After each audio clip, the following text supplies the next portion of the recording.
எங்களை எல்லாம் வழிகாட்டிய ஒரு தலைசிறந்த நகைச்சுவை இலக்கியவாதி சண்முகவடிவேல் ஐயா பேசினாங்க. எனக்கு என்ன ஒரே சந்தோஷம்னா, சண்முகவடிவேல் சார் துறவு பற்றி பேசினார். அதுதான் நாங்கள் 2 பேரும் அமெரிக்கா போனோம். அப்போது ஜெர்மனியில் ஒரு 4 ஹவர் நின்னோம். அது ஃப்ராங்க்ஃபர்ட் ஏர்போர்ட்டு.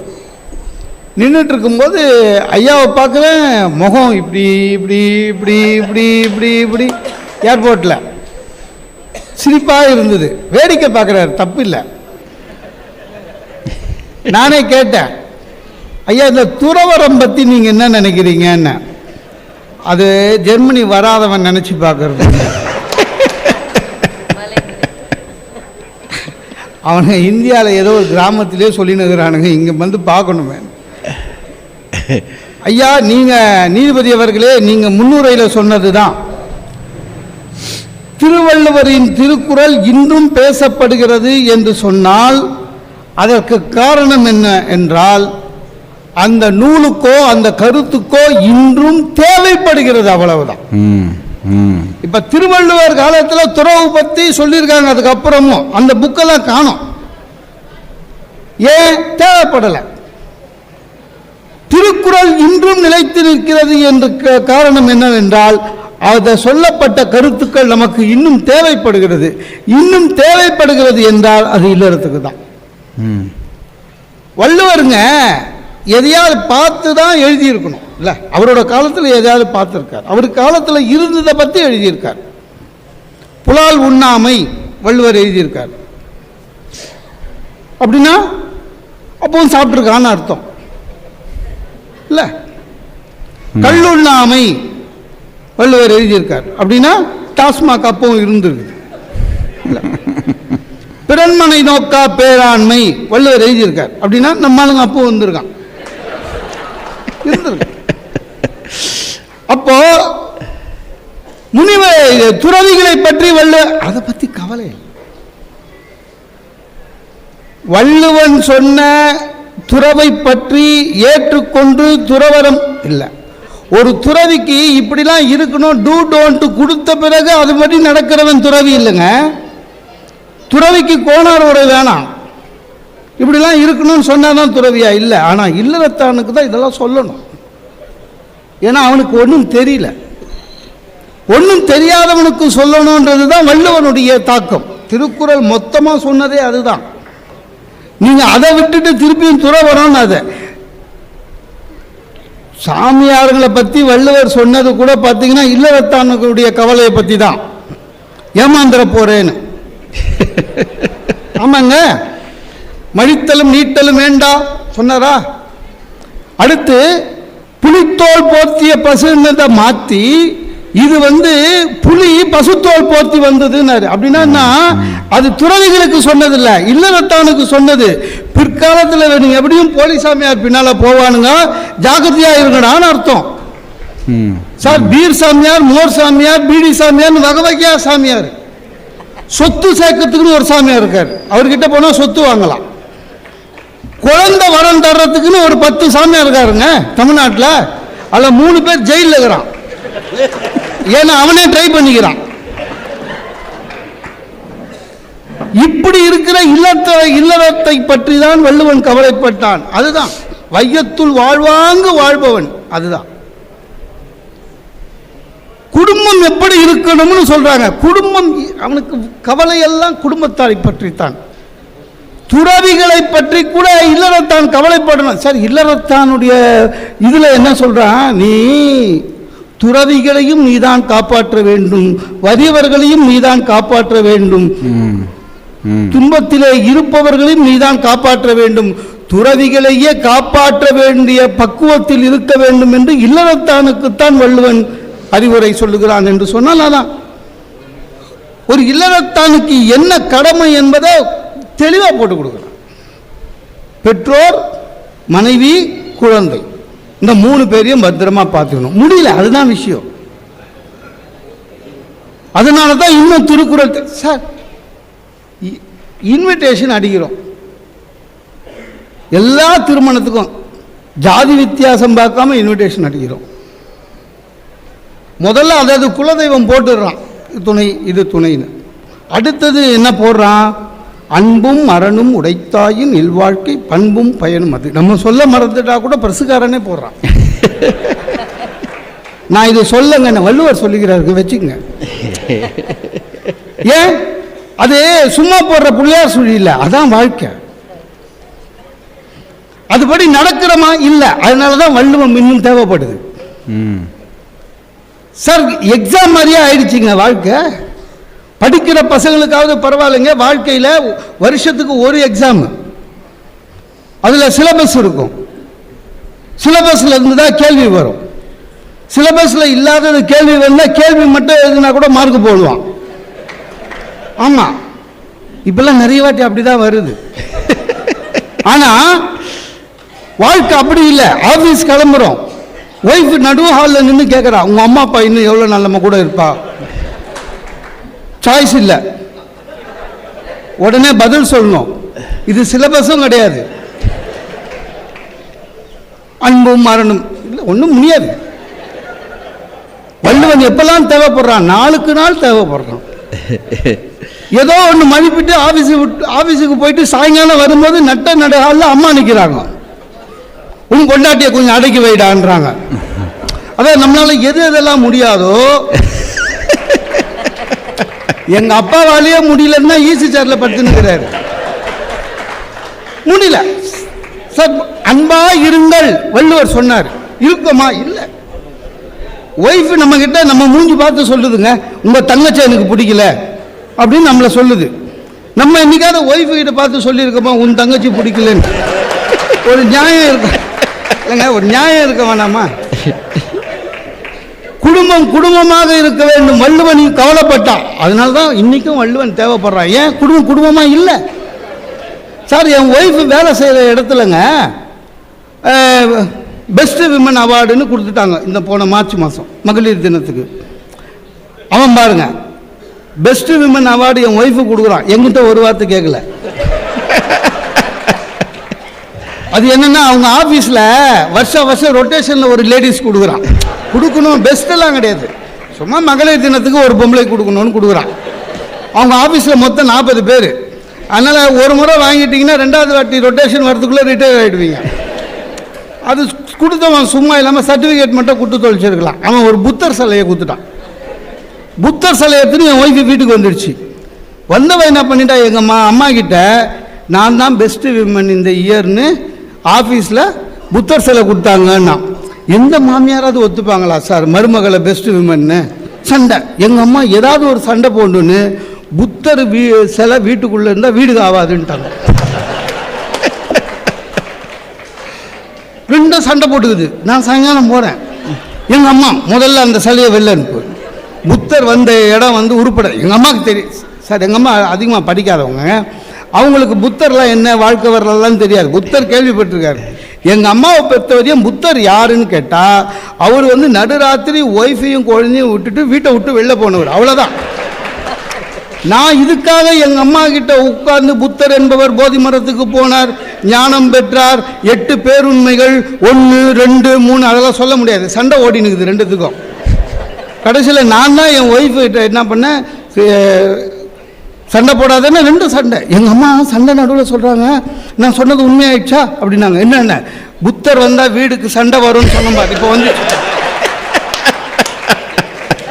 அதாவது சண்டை ஆரம்பிச்சதே அவங்க தான். புத்தர் பாவமாக தான் இருக்கார்.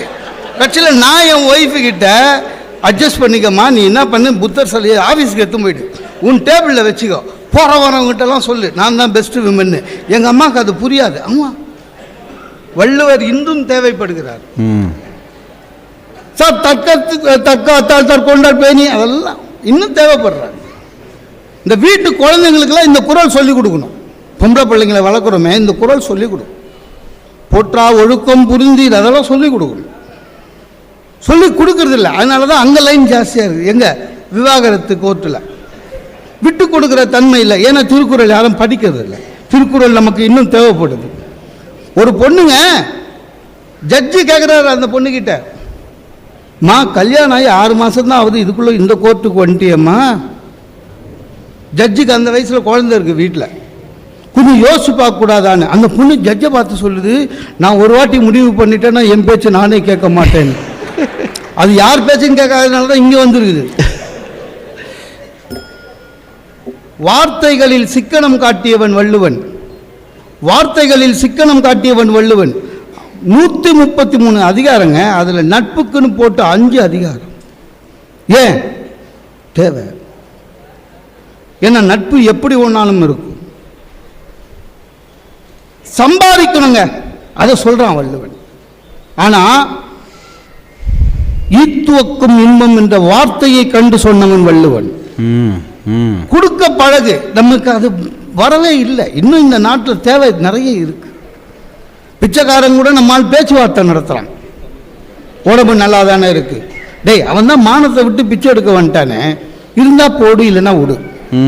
ஆம்பளைங்களாவது பரவாயில்ல, யாராவது பிச்சைக்காரன் கேட்டால் இல்லைன்னா, ஏன்னா உண்மையிலே இல்லை.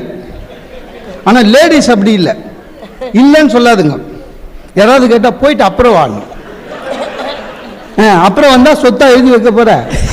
அவன் எப்போ வந்தாலும் ஊசி போன ரசம் தான். கல்யாணம் ஆகி 5 வருஷத்துக்கு அப்புறம் பேச்சே இல்லைங்க வீட்டில். நீங்கள் மேடைக்காக பேசக்கூடாது, ப்ராக்டிக்கலாக பேசணும். 5 வருஷம் ஆன பிறகு சரமாரியாக பேசவே முடியல. ஏன்னா என்ன பேசணுமோ அதை 1 வருஷத்துக்குள்ளே பேசி முடிச்சிடுறோம். சில சமயம் நீங்கள் பேப்பர் பார்த்துருக்கலாங்க, வரவேற்பு அன்று மணமகன் ஓட்டம், வரவேற்பு அன்று மணமகள் ஓட்டம் பேப்பரில் படிச்சிருப்பீங்க. அப்படின்னா என்ன அர்த்தம்? 3 ஹவரில் நெருக்கமாக இருக்கும்போதே முடிவு பண்ணுறான் இது வேலைக்கு ஆகாதுன்னு. ஒரு உறவுகள் சில சமயம் ஒன்றா இருப்பதையே அவங்க ரொம்ப கஷ்டமாக நினைக்கிறாங்க. இந்த ராமன் இருக்கிற இடத்துல தான் சீதைக்கு அயோத்தி, இந்த சிலப்பதிகாரம், ராமாயணம் இதெல்லாம் சும்மா. சுகர் ஜாஸ்தி ஆயிடுச்சு எனக்கு. டாக்டர் சொல்கிறாரு ஒரு 3 நாள் அட்மிட் ஆகுங்கன்னு. ஆனேன், ஒய்ஃபை பார்த்து சொன்னேன், நீ இருக்கியாம்மான்னு. நான் எதுக்கு அப்படின்னா, இல்லைம்மா 3 நாள் ஹாஸ்பிட்டலில், அதான் டாக்டர் நர்ஸும் பார்த்துப்பாங்க, அதுக்கும் சேர்த்து தான் பில்லு அப்படின்றாவோ. அப்படி இல்லைம்மா, பேச்சு துணைக்கு. இப்போ வீட்டில் மட்டும் என்ன பேசிட்டோம் நம்ம, இங்கே நான் இருந்தேன்னா வீணா நம்மளுக்குள்ளே சண்டை தான் வரும். எவ்வளோ தெளிவாக இருக்கா எங்கள் ஹாஸ்பிட்டலில். அதுக்குள்ளே பெரிய டாக்டர் வந்துட்டார். வந்த உடனேங்க அந்த ஆள்கிட்ட கம்ப்ளைண்ட் பண்ணுறான், டாக்டர் இவரை கொஞ்சம் கண்டித்து வைங்க, நீங்கள் சொல்கிறது எதுவும் கேட்க மாட்டாரு, நான் சொல்கிறதையும் எதுவும் கேட்க மாட்டாரு, எது அவர் சாப்பிடக்கூடாதோ எல்லாத்தையும் சாப்பிட்றாரு, நீங்கள் கொஞ்சம் கண்டித்து வைங்கன்னு டாக்டர்கிட்ட போட்டு கொடுக்குறான். அவர் டாக்டர் இடுப்பு மேலே கை வச்சுன்னு, என்ன மிஸ்டர் ஒய்ஃப் பண்ணால் கேட்க மாட்டீங்களான்றாரு. அவர் இன்னமும் அவங்க ஒய்ஃப் சொல்கிறத கேட்குற மாதிரி. ஏன்னா அவன் ஒய்ஃப் சொல்கிறத கேட்டிருக்கோம், அதனால தான் இந்த அளவாவது நல்லா இருக்கிறோம். ஆனால் நான் ஒன்றும் டாக்டரை கோச்சிக்க மாட்டேங்க, ஏன்னா எனக்கு டாக்டரை பற்றி தெரியும். டாக்டர் சாமி 2 பேரும் ஒன்று மாதிரி. சாமிக்கு கோபம் வந்ததுன்னா நம்மளுக்கு வியாதியை கொடுத்து டாக்டர்கிட்ட அனுப்பிச்சிடுவார். டாக்டருங்களுக்கு கோபம் வந்ததுன்னா ட்ரீட்மெண்ட் கொடுத்து சாமிகிட்ட அனுப்பிச்சிடுவானுங்க. அதனால் அவங்களெல்லாம் நம்ம கோச்சிக்கிறது இல்லை. உறவுகள் தூரமாக இருந்தால் தாங்க. எங்கள் பெரியப்பாவெல்லாம் நான் ஊரில் இருக்கும்போது நான் பார்த்ததே இல்லை அவரை. அவ்வளோ பிடிக்கும் எனக்கு. பார்க்காமலேயே ஒரே நாள் வந்தார், ஃபஸ்ட்டு டைம் அவரை பார்த்தேன். எங்கள் அப்பா அவர் வந்த பிறகு தான் சொல்கிறாரு, டேய் எங்கள் அண்ணன் என்ன மாதிரி இல்லை, கோவக்கார் அப்படின்னாரு. என்ன பெரிய கோபம், பெரியப்பா நல்ல பெரியப்பான்னு வந்தவர், டேய் இங்கே வா போய் சுடு தண்ணி ஏற்றணுவான்னார். சரி பெரியப்பா சொல்கிறாருன்னு ஓடி போய், எப்போ நான் ஸ்கூல் படிக்கும்போது, பெரியப்பா சொல்கிறாருன்னு ஓடி போய் சுடு தண்ணி எடுத்துகிட்டு வந்து கொடுத்தேன். என்ன சூடாகுதுன்றாரு. சுடு தண்ணி எப்படியா இருக்கும், என்ன சூடாக இருக்குது, போய் ஆற்றி எடுத்துணுவான்னாரு. சரின்னு போனேன், எனக்கு அதெல்லாம் ஒன்றும் தெரியாது. நேராக போனால் கொஞ்சம் பச்சை தண்ணி எடுத்தேன், ஊற்றினேன், எடுத்து போய் கொடுத்தேன். அதனால் என்ன கேட்டார், சுடு தண்ணியை எப்படி ஆற்றினேன்னாரு. அப்படியே ஆற்றினியா, பச்சை தண்ணி ஊற்றி ஆற்றினியான்னு. அப்போ எனக்கு கல்யாணம் ஆகலை, அதனால் பொய் சொல்ல தெரியல. இல்லை பெரியப்பா பச்சை தண்ணி ஊற்றி தான் ஆற்றினேன். இப்படி ஆற்றுவேன். அன்னைக்கு விட்டாங்க அவரை. தூரமாக இருக்கும்போது நல்லவராக இருந்த எங்கள் பெரியப்பா கிட்ட வந்து ஒரே நாள் முடிஞ்சு போயிடுச்சு வேலை. என் ஃப்ரெண்டு சொல்கிறாங்க, எங்கள் அண்ணனா எனக்கு உயிரா அப்படின்னா. எங்கள் அண்ணனா எனக்கு அவ்வளோ உயிர், அவனுக்கு நான் உயிர்னா. உங்கள் அண்ணன் எங்கே இருக்காருன்னு, அமெரிக்காவில் இருக்கிறாருன்னா. எப்படா வருவாருன்னு, 10 வருஷத்துக்கு ஒரு வாட்டி வருவார். ஆனால் எங்கள் அண்ணனா எனக்கு உயிர்னா. என்னென்னா அமெரிக்காவில் இருக்கான், நான் இங்கே சிட்டிசன்ஷிப் வாங்கி செட்டில் ஆகிட்டேன், ஊரில் இருக்கிற நம்ம வீடை நீயே எடுத்துக்கோன்னு சொல்லிட்டாங்க. பிரிவில் விட்டு கொடுக்குற தன்மை வருது. அண்ணனை என்றைக்குமே நினைக்கிற மாதிரி அண்ணன் செய்கிறான். இங்கே ஒன்றா இருக்கிற அண்ணன் தம்பி 600 ஸ்கொயர் ஃபீட்டுக்காக ஹைகோர்ட்டில் கேஸ் போடுறான். அப்போ எந்த உறவு, பிரிவிலே இருக்கிற உறவு நல்லதா, சேர்ந்து இருக்கிற ஒன்றும் இல்லைங்க. மாப்பிள்ளையே வச்சுக்கோங்க சார். முதல் மாப்பிள்ளை பக்கத்துலேயே இருப்பான், ரெண்டாவது மாப்பிள்ளை துபாயில் இருப்பான். எந்த மாப்பிள்ளைக்கு மரியாதை ஜாஸ்தின்னு நினைக்கிறீங்க? துபாயிலேருந்து வர மாப்பிள்ளைக்கு தான். அவனை அப்படி கவனிப்பாங்க. இந்த முதல் மாப்பிள்ளை வீட்டுக்கு வந்தால் சில வீட்டில் அர்ஜென்ட்டுக்கு போய் பால் பாக்கெட் வாங்கிவான்றாங்க. ஏங்க முதல் மாப்பிள்ளைக்கு மரியாதை இல்லை, பால் பாக்கெட் வாங்கிட்டு சொல்கிறீங்கன்னா அவர் மாப்பிள்ளை இல்லைங்க, எங்கள் புள்ள மாதிரி. அது சும்மா அட்ஜஸ்ட் பண்ணுறது. அவர் எங்கள் புள்ள மாதிரின்னு எடுபடி வேலைக்கு வச்சுருக்காங்க. சில பேர் வீட்டோடையே மாப்பிள்ளையாக இருப்பான், மானஸ்தான். அவனை பற்றி ஒன்றுமே பேச முடியாது. அது அவெல்லாம் தெய்வம் கொடுத்த வரோம். நம்ம ஒய்ஃப் தான், நம்மளுக்கு அவங்க மேலே ரொம்ப அன்பு இருந்தாலும் கூட ஒய்ஃப் நம்மளை விட்டு அவங்க வீட்டுக்கு ஒரு 3 நாள் போனாங்கன்னா ஒரு இனந்தெரியாத ஒரு மகிழ்ச்சி இருக்குங்க. உங்களுக்கு தெரியும், மீதி 5 லேடிஸ் இங்கே உண்மையிலே தான். ஒரு படத்தில் இந்த ஜனகராஜ் என் பொண்டாட்டி ஊருக்கு போயிட்டா அப்படின்வானே, அதுக்கு வெறும் நகைச்சுவை இல்லைங்க, உண்மை. ஏன்னா ஒரு 3 நாளைக்கு ஃப்ரீயாக இருக்கலாம், ஃப்ரீடம். ஒன்றும் இல்லை, கல்யாணத்துக்கு முன்னால் நம்ம எப்படி இருந்தோமோ அந்த வாழ்க்கை இருக்கலாம். அசிங்கமாக நினைக்கக்கூடாது. லுங்கியை கழட்டுவேன், அப்படியே விட்டுருவேன். ஏன்னா அதை மடித்து அவள் இருந்தானா கொடியில் போடுங்கன்னுவா. லுங்கி அழுத்தா கொடியில் போட தெரியாதான்னு எங்கேருந்தாவது குரல் கொடுப்பா. இது அப்படி கிடையாது. லுங்கி ரவுண்டாக இருக்கும், வெளியில் வந்து நம்ம பாட்டு பேண்ட் போட்டுன்னு போயிடலாம். சாயங்காலம் ஆஃபீஸ்லேருந்து வந்தோடனே அதே ரவுண்டுக்குள்ளே உள்ளே போயிட்டு திருப்பி லுங்கி எடுத்து கட்டிடலாம். அந்த வசதி. செருப்பை வெளியில் விட்டுட்டு வாங்க, அந்த குரல் கேட்காது. சீப்பை எடுத்த இடத்துல வைங்க, அந்த குரல் கேட்காது. இது ஒரு 3 நாள் உண்மையிலேயே மகிழ்ச்சியாக இருக்கும். ஆனால் இந்த 3 நாள் பிரிவு என்ன ஆகும்? ஃபோன் போட தோணும். ஏன்?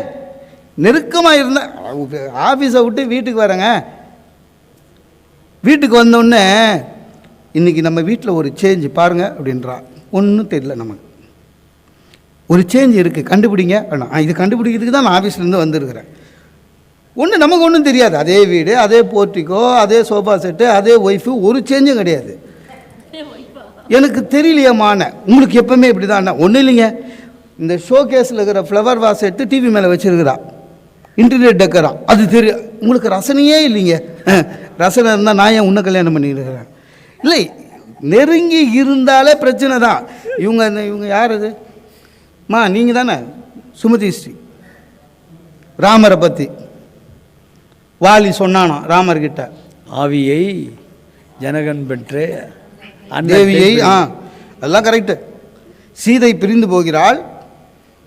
ராமன் எப்படி நடந்தானா, உயிரின்றியே இயங்கும் ஒரு எந்திரம் படிவம் ஒத்து, ரோபாட் மாதிரி.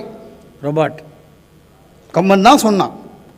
சீதையை பிரிந்தவுடன் ராமன் சராசரி மனிதன் ஆகிவிட்டான். அழுகிறான், மயக்கமுறுகிறான். இந்த உலகத்தில் இருக்கின்ற மக்களை அழித்து விடுவேன் என்று சொல்லுகிறான், தேவர்களை அழித்து விடுகிறேன் என்று சொன்னான். வருத்தப்பட்டான், போர் செஞ்சான், ராவணனை கொன்னான், எல்லாம் முடிஞ்சது.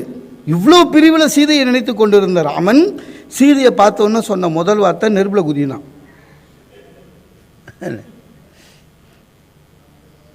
தூர இருந்தும் சேர்ந்து இருப்போம்னு வைரமுத்து ஒரு வார்த்தை எழுதுவார். தூர இருந்தும் சேர்ந்து இருப்போம். சேர்ந்து இருப்பதுன்னா பக்கத்து பக்கத்தில் இல்லை, தூர இருந்தும் சேர்ந்து இருப்போம்.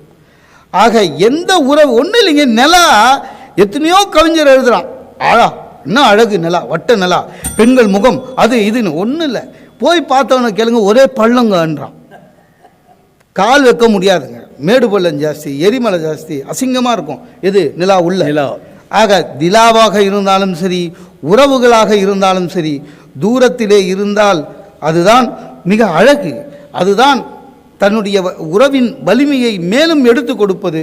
பக்கத்திலே இருக்கின்ற பொழுதெல்லாம் என்னுடைய அணியை சொன்னது போல அதையே பார்த்து பார்த்து நீங்களே சொன்னீங்க நடுவர் அவர்களே, காலையிலே மத்தியானம் இரவு 3 வேளையும் அல்வா சாப்பிட்டா அல்வாவே பிடிக்காது, அப்படிதானே? அதனால தான் தீபாவளி பொங்கலுக்கு ஒரு முறை சாப்பிடணும். ஆகவே உறவுகள் என்பது பிரிந்து இருக்கின்ற பொழுது உறவுகள் வளர்கிறது, வலிமை பெறுகிறது என்று கூறி வாய்ப்புக்கு நன்றி பாராட்டி விடைபெறுகிறேன்.